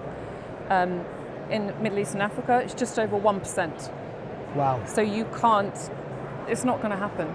It's not going to happen. And within certain countries, even within that, within Europe, you've got the progressive European countries, Netherlands, Sweden. Then you've got the UK, Italy, languishing at the bottom. It's inequity across developed markets without even looking at other territories. And you can't possibly say that AI is going to transform everything overnight and be the saviour of education when that's what you're doing. You're dealing with infrastructure problems, you're dealing with lack of connectivity, even before you get onto lack of budgets for tech. And I think that's one thing that kind of came out in the talk that we've just listened to, we just joined in the conversation before we went live in regards to that whole thing of the response to COVID and the investment that the government made in regards to those devices. Potentially, everybody thought it would have a long-lasting effect and it would completely be the catalyst to... And absolutely, we've given out the devices, but ultimately, the conversation is in actually what does the teacher training look like? What does the continual professional development in terms of pathways, rather than just let's show you once and then hopefully that'll be that's it for our job is done, one and done. But ultimately, I think that's the thing with AI and any transformative technology. It's not a magic wand. It becomes an expensive paperweight, really, if that professional pathway is not there. And I think Joe, and call it out that we're roughly around 20%, and you probably have the data and know it better than me in terms of the UK. But how do we scale it? The US mandated without the investment. I don't know whether the UK or English governments will do so, but that's very difficult because it's a very different environment, I think. Exactly. And we're struggling with a retention crisis that potentially the US wasn't facing at the time when they did it. And the other thing that sits in there is that the inequity, you talked about global inequity, even within the UK you've got independent schools or universities that might have lots of infrastructure, lots of tech, lots of exciting new developments, and then I'm chair of governors at a small primary school in a relatively rural area, and they're like, okay, well, we're just getting our first set of Chromebooks. And you're thinking, okay, this is exciting, but the gap's going to get bigger and bigger if we're not careful. And what I love from hearing and doing a little bit of research from what you're doing is it's the data's telling us this, and therefore the impact is this, and therefore these are suggestions that we could, and you're working with experts to then think about what do we do differently. So how does that work then in the work that you do at FutureSource? How does that then, the data then inform that consultant? Yeah, so we work with, at the fundamental level, it is the market data. How many devices are going in? What are the penetration rates? What are the teacher rates? And all of that goes to formulate strategy from our clients from that perspective, but we wrap in everything else. We look at government funding rates, we look at connectivity rates, and the whole picture, because every single country is different, and within each country there are differences. So we then advise, we provide that whole holistic picture, because it's not enough to just count the number of devices going in. That education is so much more about that. And then when you overlay the requirement for teacher training, it's a whole other thing. I just wanted to add one thing to what you were saying before about the UK specifically, and we're seeing this across lots of other markets, is the move to parental funding, because the budgets just aren't there. So it's a very, very interesting and appealing proposition for schools to have a third party do that wraparound service, which takes the headache off the school. So the parent pays for the device, the company provides it, maintains it, deals with breakages, deals with support, deals with security, device management, taking it off the school. So I think we're definitely seeing in many territories. We've got that established in Australia, in Japan, and other territories, and I think that's going to be something to look out for in the UK. But then again, for some parents, that's okay. £10 a month or however much it is okay, but for many families, it's not. So again, you're going to create, I think a lot of schools are seeing that as a way of not only paying for the refresh that's coming, because those devices that went in during COVID are now about to be replaced, and there's no money to do that. So that's an option, but not only to plug that gap, but also to enable the drive to one-to-one. Yeah, and you mentioned Japan there, and actually, if you look at the global lens and we look at the future of education, we're not going to narrow it down just to the UK, and I don't know if the listeners are familiar with what happened to Japan. 9 million devices rolled out in 9 months. Giga 1 they called it, and then Giga 2 is coming, the refresh cycle, all of that, the growth there, but also then Giga 3 in terms of that investment that is, Giga 2 is their own platform, not just device, government funded, pushed out centrally, and also then that step into AI, and that's great as a nation, fantastic that's been done. But like you say, this. But it's the follow through. Like in Italy, we've seen with the EU funding, which isn't the Piano Scuola project in Italy. Again, they've put those devices in, but that's still. I think it was only a certain number of schools, and it's only kind of 1 to 20, I think. Quote me on that one. I'd have to check that one. In terms, and there's no plan going forward. Like in COVID, the devices went in. In many cases in Italy, they were the wrong devices. So they, again, stalled with the EU funding, didn't want to make any decisions. Now that's gone in again, but there's no plan for the future. Again, Digital Pact in Germany, we're still waiting for the second one to come out. And in many territories, we're just really, really keeping a close eye on that funding. But again, it's not funding one-to-one. No. And as we look to the future, and nobody can get a crystal ball out and go, this is what it's going to look like. The conversation we've been having with a lot of people whilst we've been at day one of BETT here is around where's the future of education going? What does the hope of the future for education look like? What do we hope might be? So maybe, what do you hope might happen? What do I hope? Well, I mean, tied in with the panel that we've just heard today, I think training for teachers and trying to retain those teachers is fundamental. Again, personalised learning for children. Beyond that, I think we've got to start with the teachers, because without that, you've got nothing. I was at an event recently, actually, which was a very bold prediction that in 5 years there won't be any teachers, there'll be robots. So wow. I shot that one down immediately. Yeah, good. Well, they might have to if they carry on at the retention rate. I think that, and that might be even just simple robots like the robot dog, the one that can't even teach. We're just going to have to start putting them in classrooms because it's the only thing that's going to be there to look after people. Exactly. They don't sort it out, but Yeah. it's a good point. So if we focus on that teacher I think training and that's retention. immediately, yeah. That's got to be it. Yeah. And I'm sure there's lots of sources of information out there that can talk about the retention of teachers, tech, and everything else that comes with it. So, I want to say a massive thank you. Oh, you're welcome. I hope that was all right. It was wonderful, and we're looking forward to hearing more and more about what you do. Well, it is brilliant to be at the BETT Awards 2025, and we're interviewing our first interviewees. Could you introduce yourself, tell us who you are, and and then we'll find out a little bit about what you do. Okay. Hello, hi. Well, I'm Julia Adamson. I'm the Managing Director at BCS for Education and Public Benefit. Amazing. And joined by... I'm Miles Berry. I'm Professor of Computing Education at the University of Roehampton and chair one of the committees inside the BCS, which falls under Julia's remit. So I look after the England Computing Committee at the BCS, amongst other things. So tell us in regards to why you're here at BETT for one. Well, I'm here this evening because I'm representing the Computing at School and Barefoot community, and we've been shortlisted for an award, actually. So it's fantastic because I was a teacher myself. I've had a lifelong passion for digital skills and the opportunities that it brings young people, and I've been a BETT goer for many, many years. So it's great to be here tonight and celebrating this amazing community of educators and supporters who are making a massive difference to the opportunities for young people in the future world. I reckon I've been coming to BETT for like 30 years or something now. Yep. First as a school teacher, when it was just so inspiring, seeing all of these things which we could bring back into school. I'm now working in higher education and don't have quite the same sort of reason for coming to the show, but it's so nice to have this opportunity to meet up with folks and see what's there at the cutting edge of EdTech here in the UK and indeed globally.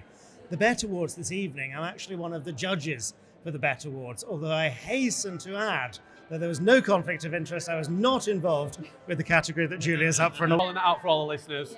And we've now got a photo of Miles and Julia together in the corner. So we can't say that what they were discussing and how they conflicted, but just to qualify, it's okay to be friends. And on both sides of the fence, that's okay as well. We're not those people that were... But yeah, so we've been in that space, and we had a conversation on Monday, so quite recently, in regards to actually holistic education and ultimately what does that look like. And I think computing curriculum, but also that digital skills that Julie mentioned around, it's that and. So knowledge and skills is such an important area. There are things that we don't lose track of in this move towards lots and lots of AI to support education. It's not a bad thing, but we need to think about AI education, about educating young people for how this works, what it can be used for, and what this means for individuals and society. I'm really keen that we keep control of the human element of education. What is it that we as people can do that the machines can't yet? I think it's quite good to think about AI in education as a three-part problem. So we need, of course, there's so much opportunity as an ed tech tool to leverage AI across every subject for productivity in the provision of schooling. But we've got to prepare every young person to be digitally literate for the future world that they will live and work in, where they'll play and love in. You know, it's beyond the career piece, but also we need a much bigger number of people and a much more diverse group of people with the skills and capabilities to be able to be in the digital technology sector, but also in every sector leveraging this power of technology. Yeah. And Miles, I know you'll come in there, but actually we've had conversations throughout this week with Professor Rose Luckin, and ultimately that was a very strong focus actually of preparing people for just the world, to love, to live, to develop, just to live, rather than just, education is about providing future workforce. Actually, it's about just life in general. And that's something that we've talked about on the podcast for years. Like, we don't just want future skills for work. We've talked about future skills for living, and work is part of that, right?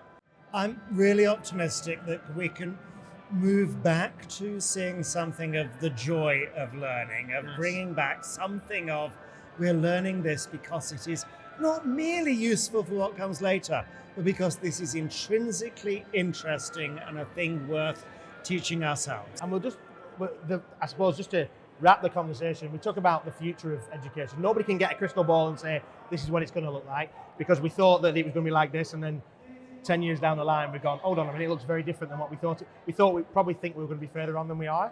But interesting, we've been saying in conversations recently, yes, what does the future of education look like? But more importantly, for you, what do you think, what's your hope for the future of education? So I think tech is just way too important to be left to a small, self-selected, privileged few. So for me, it's about everyone.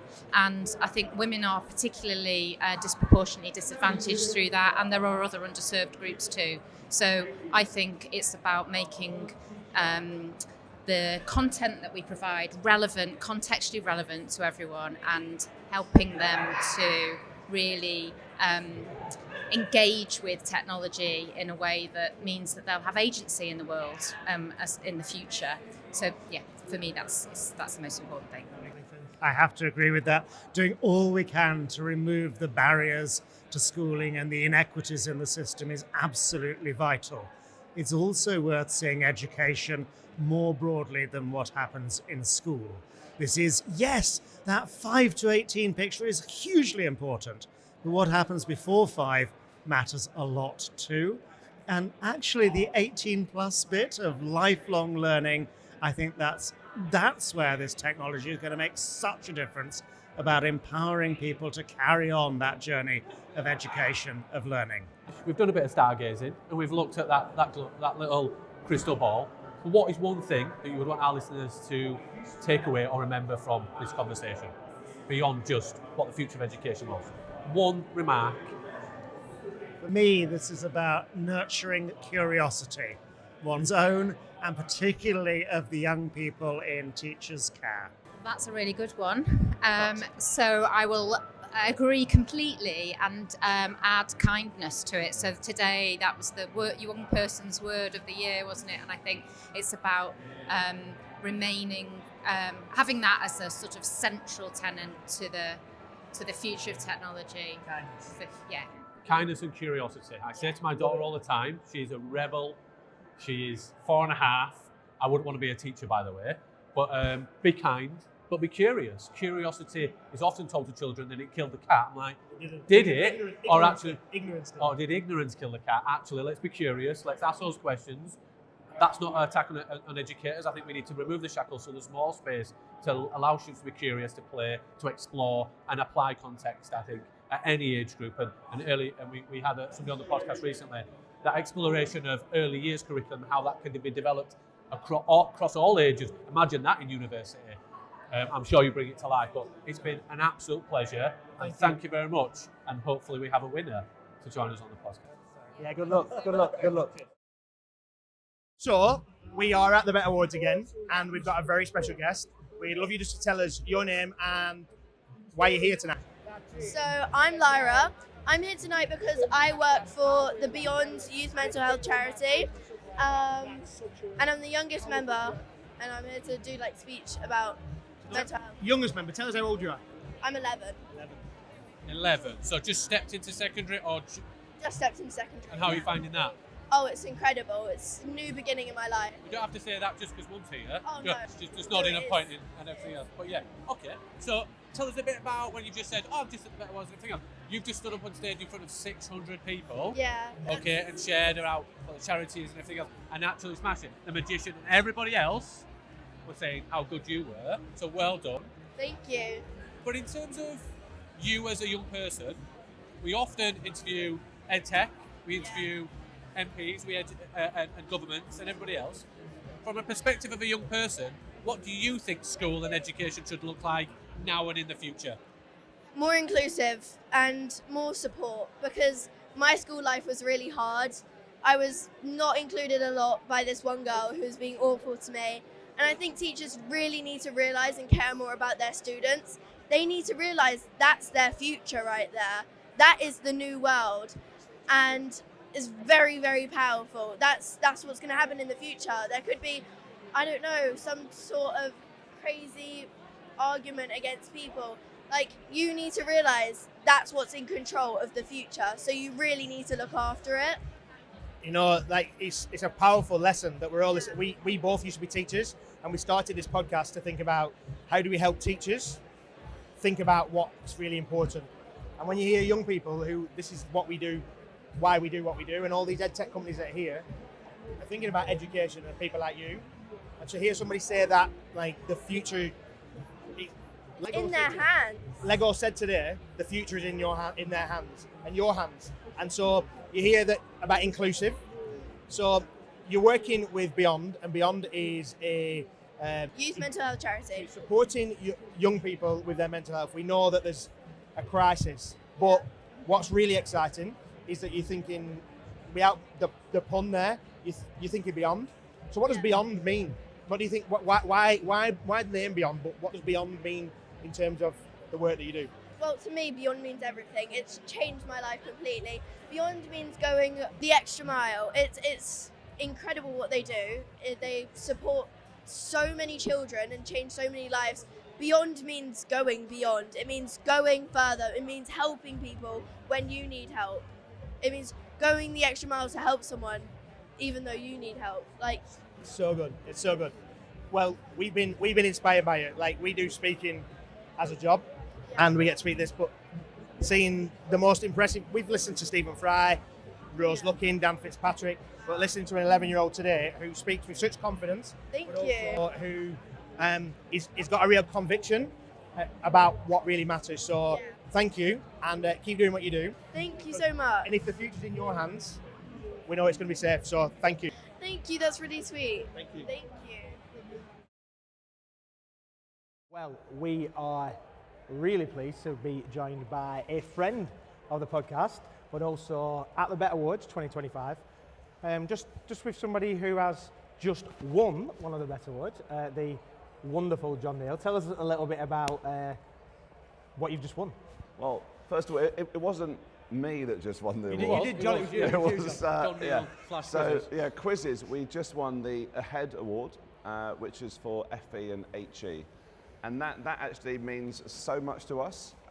We're really proud because we see the work, particularly that we're doing with partners in further education, helping to empower young people that are just about to go out and feel that they are ready to contribute to the world and to make a difference. And some of the colleges, some of the institutions that we're already working with, we can see the work that they're doing, and we're just really happy and proud to be a part of that. And for those people that listen on a regular basis, they'll know that me and Ben spent a lot of time in further education, and that actually, you know, there's been quite a recent report by the AOC in regards to the funding gap and how that's grown actually over time in terms of the real cost of the gap, and a reduction in real terms of by about 40% for further education. And it's great that, I know we've had you on the podcast recently, or fairly recently, actually a year ago. Wow, it's not It is a year ago. That is a year ago. Feels wow, like only fairly yesterday, recent. though, But actually, do you know that the work that Quizizz is doing in regards to actually access to this great technology for free and making that platform in regards to that. So maybe just share a reminder to the listeners and the people that are switching in around the BETT Awards, that what Quizizz is doing around further education and education as a whole with its products. Yeah, sure. So Quizizz has been around for about 10 years now, but only really in earnest in the UK since the beginning of 2024. We had some fantastic uptake during the pandemic, but 2024 was a year we were like, let's see what we can do. And you know, we lent on some of the success and the lessons that we had from other countries, mainly in the US. But one of the things that we've launched in the UK and also in Australia and Canada is something called the Free for Schools model. And what that means is that basically any institution, could be primary, secondary, tertiary, even going up to higher ed, if you get 5 teachers sign up, register for your institution, that will trigger free forever access to 3 pillars: AI, 18 different question types, and access to over 40 million quizzes and lessons and other activities we have in our library. We do have a premium tier that extends beyond that, and that allows, for example, teachers to access something called accommodations, where they can provide bespoke accommodations according to the individual learning differences that they might have in their classroom, slightly deeper data analysis. But honestly, like, the growth that we've seen and the impact that we've had from the Free for Schools program is providing such a nice platform and something that we're really, really excited about. And you've won a BETT Award for supporting HE and FE and thinking ahead, because obviously we talk in that future education space, which we'll come to in a moment, but the stats are pretty impressive, right? And I know that you are in that space now where it's not just about the numbers, but I've had the privilege obviously of seeing some of the things that you're doing, and the numbers of schools and questions that have been answered. Talk to us a little bit about that, because that's impressive. It's kind of like, it's actually, as I was hearing the numbers internally, I was sort of double checking, like, particularly with numbers of questions have answered. So, numbers of questions answered rather. So, last year alone in the UK, we had just over 500 million questions answered on Quizizz, but all time we actually just went through the 2 billion questions being answered. We actually, if you include UK and Ireland, we have teachers in more than 13,500 institutions. And those that have activated Free for Schools were in the region of about 3.6, 3.7 thousand. And the significance of that is that that hasn't even been around for a year yet. So that helped us to reach 1 million users on our platform in 2024. And we're hoping that we can at least double that in 2025. That's incredible. That's incredible. Them numbers are incredible. But I think the incredible thing is that the Quizizz is one of those tools that is, you go into it and you show people, and you go, wow. So the tools you've already got, we've had this conversation before. So you've got PDFs, so you've got other things, and you can take a picture of it, or you can go into it and upload it in, and then the magic of AI will help in questions. But it's that time saving, but also making a difference, because that real-time, quick feedback to students. We know it, Dylan William talks about it, John Hattie talks about it, the immediacy of feedback, and that's what Quizizz is about. It's not just about quizzing, and that's the cool thing, right? Yeah. It's about more than that, and that's what's exciting. Yeah, and so we do have, in addition to quizzing, as you guys know, we've got lessons, interactive videos, passages, flashcards, and also what you're saying about that element of, we know that teachers all over the UK have spent hours, years in some cases, creating resources that we don't want them to just get rid of because AI is here. We want them to be able to repurpose those and to breathe new life into some of those resources. So anything that we can do to sort of do that and save teachers time and help engage and propel their students in a slightly more successful learning journey is awesome. So, always difficult, crystal ball time. We're not saying what do you want from the future education, what do you see it as, what do you hope for the future of education? In the UK specifically? Globally. I think there is this real need for us, and there has been ever since I was a teacher, for like a one-size-fits-all. And if someone doesn't fit that, then we try to almost instantly in some cases, and depend on the school and the culture of the college or wherever you may be, but to apply labels. And I think sometimes when students have that, then they straight away don't start to think of the things that they can do, but instead they're thinking about the things that they can't do. And I think we not only do ourselves better, but those students and the young people that we serve, we do them much better justice if we could actually help them to think beyond where they are now, but actually if they were to lean into their strengths, and sometimes those might not be strengths that are immediately identifiable through an entrance exam, but once you find out what they are, and that might not be at the same time or the same year for some young people, being able to, as I say, lean into that and then making that little bit more exciting for those people. It relates to, we've had some good, wonderful conversations and some stuff around SEND and inclusion on the first day, and that links into potentially that whole thing about confidence rather than competence, and that development of actually the individual in regards to the development of the holistic learner rather than just... And then the confidence that then leads to competence, right? Starting there and learning, right? Yeah, so absolutely wonderful, but well done. Congratulations to Quizizz. Thank you, Steve. Big supporters, and yeah, thanks a lot, Jon. Cheers, guys. So we're here again at the BETT 2025 Awards, and we are pleased to be joined by another winner. Just introduce yourself and tell us a little bit about you.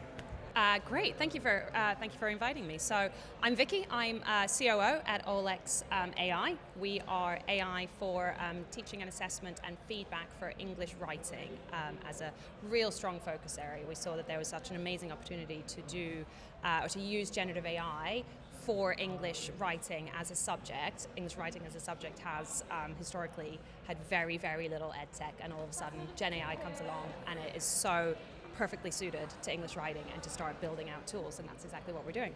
Amazing.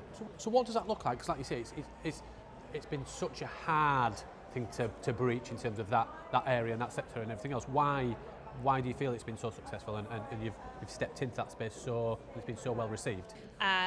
Well, so English writing as a subject is probably the highest area of teacher workload in terms of feedback, assessment, the weekly feedback cycle of teachers, getting 30 essays, whether that's a primary or secondary level, taking those home, lugging workbooks home over the weekend, marking them, kids getting it back, a week later when they've already moved on in the lesson, they're learning something new. And so there's so much scope for delivering a tool and a software solution that could really start addressing these challenges and these particular kind of pain points within a school. And Gen AI, as I said, it's a large language model. It's based on language. It understands language and context, and it is therefore, just what we can do with that in the solution that we, have built and continue to develop is just so powerful and can so much impact in schools. Our trusts that are rolling it out across all of their schools are using it to be able to generate consistent feedback. So you can imagine a child going from year 3, 4, 5, all the way through year, into secondary and getting feedback in the same way, in the same structure, helping them to continuously develop, not going from one teacher who might do it in one way and a next teacher who gives feedback in a completely different way. So you've just won an award. We have. Congratulations. Thank you. So Thank you. You've just been announced one of the first awards. Yes. Tell us what you've won that for, what category we are in, and why that means so much. So we are AI for teaching and assessment, and that for us was, we're actually up for 4 categories in the awards tonight, so 3 more to come. But for us, this was really the big award for us to win. It's massive. We absolutely over the moon to have won it. I think for us, assessment, as you've seen the government's initiative and their investment in developing AI for the use of assessment and workload reduction in that area in schools. That's clearly where there's so much value to be had. So for us to have that recognition, in these awards is amazing. On top of all of the incredible feedback we get from our schools and our teachers and the kids. We had some kids from one of our trusts, the Leo Academy Trust, on our stand today. Kids were there. They were talking about how they were using Olex and how the feedback that they get. We have a tool called the Imaginator, which is a DALL-E integration, and it generates imagery in their writing to help them think about the language and the descriptive wording that they've used. And those kids on the stand talking about it are just so passionate, and it's amazing seeing actually from the words of the mouths of the kids who are using it, and then the teachers who see that in action. that's as good as winning the award, although that's amazing. So really quickly, obviously, time. Yeah, and what we're doing is in terms of, it's very difficult to crystal ball, and it's very difficult to think, what will education look like in the future of education, but what would you hope for the future of education? What would you hope it would be?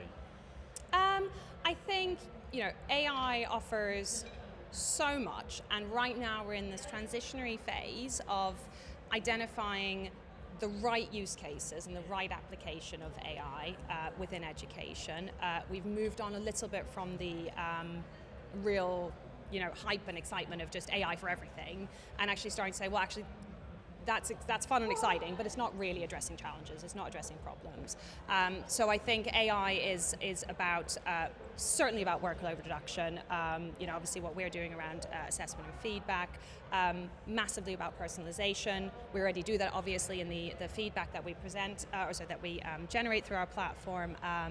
So I think that kind of personalization level will help teachers deliver really kind of personal teaching, and also then allow them to focus their time that they're able to save through AI on where it's needed the most. And that's getting back to teaching, and that is helping focus their areas on, or their teaching time on those kids who need it the most, whether that is helping to kind of close gaps in learning, or actually stretch those kids who need to be stretched further. And I think that's what's really exciting, is really giving teachers that time back and empowering them to get back into what they came into teaching for in the first place. Well, congratulations on the first award.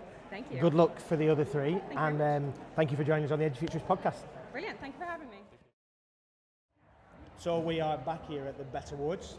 Awards are finished, 1920 awards, loads of really good products and businesses and individuals celebrated, including Professor Rose Luckin, who we interviewed earlier. Big fan. But we are joined by Jon from RGS Worcester, Jon Jones, great name, JJ, the double J, so good they named you twice. Tell us a little bit about your role at RGS Worcester and then your role at BETT Awards. Primarily, I'm a teacher. I've been teaching since 2005. I'm assistant head teacher as well. I'm also director of innovation and also the director of RGS Worcester International, which is our sort of expansion into the international world, or at least the hopeful expansion into the international world. The reason I'm here tonight is because I'm a BETT judge. I've been a BETT judge for 3 or 4 years, and I'm here to make sure that the judging process is fair and balanced, and that there's a input from all different sectors, including the independent sector, which is where I am fortunate enough to work. Yeah, and obviously you get to see all of the new innovation, the things that is happening, the things that's coming in the future. How does that then apply to the role that you do with young people, and either an education role or obviously the leadership role that you have within the school? It's almost like a cheat sheet for me, because when you do the judging process, you see lots of startups, you see the big names, you see LGFLs, you see your Century Techs, but you also see these companies that I've never heard of before. And at that point, even if the companies don't appeal to you straight away, you do your research, you do your due diligence, and sometimes you'll uncover really interesting ideas and concepts that can actually add meaning and value to learning, which is kind of what my job is. You've been to the BETT show today, both of you. I've been going since 2010 when it was back in Olympia. So it's clear that there's lots of products out there, but let's be honest, 90% of them are rubbish. It's about finding the 10%, and within that 10% finding the value. And when you find the value that you can see it has meaning and adds meaning and purpose and impact to teachers and to children, then you think actually it's worth an investment. Schools are under pressure for all different reasons. The private sector's under pressure, VAT, business rates, etc., etc. So we can't splash money on whatever is out there. We've got to make sure that what we do and what we buy is something that means something. And my job really within this role at the BETT show and chatting to you guys and judging, etc., is to establish what actually has that value and meaning that we need in education. Yeah, we talk on the podcast, as you know, and our awards and whatever else about the future education, and we know that a lot of what's really great is happening now, but we've got an eye on what might come. We've been asking a lot of people this question because we can't get a crystal ball out and say what we think the future of education, because it's moving so fast and technology around it's moving fast, right? So what we've been asking is, what's the hope for the future of education? What do you hope might happen going forward? It's your surname, isn't it? Absolutely. So we don't want, that is not the hope for the future. Education is all about hope for me. Like you know, I'm a teacher. That's my bread and butter. And you know, the reason you go into that profession isn't because you want money, you want fame, you want a better future. There's hope in the profession per se. In terms of education, technology, the advancement of AI, I think, is thrown out a few questions. You guys know better than most people about those questions, those challenges, but there's also hope there as well. Within the ability to reduce that workload, reduce those pressures on teachers, make the sector more appealing for work. There's a huge gap in the market at the moment for teachers. It's not a profession that people seem to want to do anymore. I don't understand that. I can gauge why, but I think EdTech has that you know, the ability to shake up the sector, make it more appealing, and also for children, which is what it's all about. They've got to know about technology. They're going to work in a sector that involves technology, whether it's agriculture, whether it's medicine, whether it's teaching, whether it's sports. Technology is pervasive of everything. And therefore making sure that, you know, we get the right technology, we speak to these companies, we speak to people like you who've got that same drive as us, gives me hope. Yeah. And you know, some people say that it's the hope that kills you. I think it's the hope that drives you. It's the hope that drives me. The world's challenging, it's tricky, there's lots of challenges out there, but actually I think the right people in the right places within the education sector, we can make sure that the future is bright, and that gives me And the hope. future is orange. Do you remember that? Let's hope it's not orange, given what's going on in America right now. Yeah, good point. Good point.